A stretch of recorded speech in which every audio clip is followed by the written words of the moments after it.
ನಮಸ್ಕಾರ ಸ್ನೇಹಿತರೆ, ನಾನಿಂದು ಒಂದಿಷ್ಟು ಮಾತುಗಳನ್ನು ನಿಮ್ಮೆಲ್ಲರ ಜೊತೆ ಹಂಚಿಕೊಳ್ಳೋಣ ಅನ್ನಿಸ್ತು. ಇವತ್ತಿನವರೆಗೂ ದಿನಕ್ಕೆ ಒಂದು ಫಿಸಿಕಲ್ ಸ್ಕಿಲ್ನ ಕಲಿಯುತ್ತಿದ್ದೆ. ಆದರೆ ನಿಜ ಹೇಳಬೇಕು ಅಂದರೆ ಈ ವೇಗದಲ್ಲಿ ಹೋದರೆ ನನ್ನ ಗುರಿ ತಲುಪೋಕೆ ತುಂಬ ಸಮಯ ಬೇಕು ಅನ್ನಿಸ್ತಾ ಇದೆ. ಚಿಕ್ಕಂದಿನಿಂದ ಒಂದು ಕನಸು, ದೊಡ್ಡದಾಗಿ ಏನಾದರೂ ಸಾಧಿಸಬೇಕು ಅನ್ನೋದು. ಆದರೆ ಇಲ್ಲಿವರೆಗೂ ಪಟ್ಟಂಥ ಎಲ್ಲ ಪ್ರಯತ್ನಗಳು ಕೂಡ ವಿಫಲವಾಗಿ ನನಗೆ ಒಂದೊಂದು ಪಾಠಗಳನ್ನು ಕಲಿಸಿಕೊಟ್ಟಿವೆ. ಆದರೆ ಈ ಬಾರಿ ನನ್ನ ಆ ಕನಸು ನನಸಾಗೋ ಎಲ್ಲ ಲಕ್ಷಣಗಳು ಕಾಣಿಸ್ತಾ ಇವೆ. ಸದ್ಯಕ್ಕೆ ಆ ಗುರಿ ತಲುಪಲು ನನಗೆ ಅಡ್ಡವಾಗಿ ನಿಂತಿರುವುದು ನಾನೊಬ್ಬನೇ.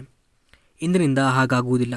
ನನ್ನ ಗುರಿ ಒಂದಲ್ಲ ಒಂದು ದಿನ ತಲುಪುತ್ತೇನೆ, ನಿಧಾನವಾಗಿ ಸಾಗೋಣ ಅನ್ನೋ ಮೂರ್ಖ ನಾನಲ್ಲ.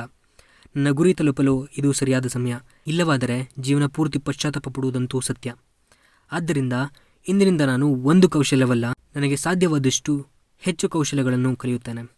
ನಾನು ತಯಾರಾಗಿದ್ದೇನೆ ಅನ್ನಿಸೋ ದಿನ ನನ್ನ ಗುರಿ ಏನು, ಏಕೆ ಈ ತರಬೇತಿ ಎಲ್ಲವೂ ಮಾಡುತ್ತಿದ್ದೇನೆ, ಎಲ್ಲವನ್ನು ನಿಮಗೆ ತಿಳಿಸಿಕೊಡ್ತೇನೆ.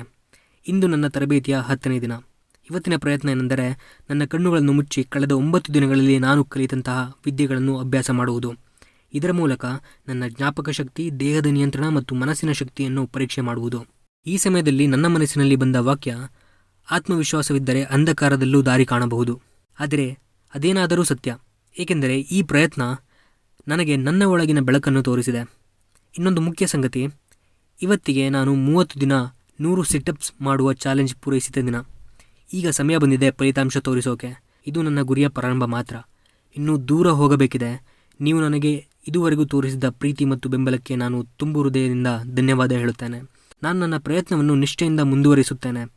ನಾನು ಸಿದ್ಧನಾಗಿರುವ ದಿನ ಎಲ್ಲವನ್ನೂ ನಿಮ್ಮ ಮುಂದೆ ಇಡುತ್ತೇನೆ. ಅಲ್ಲಿಯವರೆಗೂ ನೀವು ನನ್ನ ಪ್ರಯಾಣದ ಭಾಗವಾಗಿ. ನಿಮ್ಮ ಪ್ರೀತಿ ಮತ್ತು ಬೆಂಬಲ ನನಗೆ ಅಮೂಲ್ಯವಾದ ಶಕ್ತಿಯಾಗಿದೆ. ಧನ್ಯವಾದಗಳು.